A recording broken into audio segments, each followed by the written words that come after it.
За что бы вы похвалили президента? Ну, за то, что сделал очень много для России. Теперь мы поняли, что он много сделал для России. Не, ну вклад большой, конечно, он внес.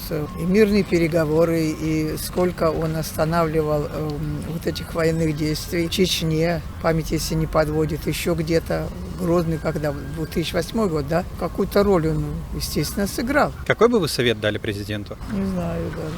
Здоровья ему крепкого пожелать. Алилей, как можно быть такими тупыми? Если сравнивать с животными, то на ум лезет только баран, который покорно идет туда, куда его гонят.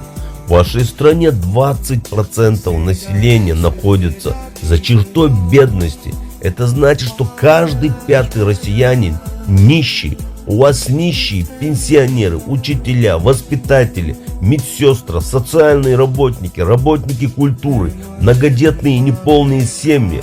Пенсионеры получают по 10-15 тысяч рублей. Старики вынуждены копаться в мусорных баках. В вашей стране ничего не производят своего. Нигде в мире ничего нету с надписью «Made in Россия». И за это вы его хвалите. За это вы им довольны. Алилей, как можно быть такими тупыми?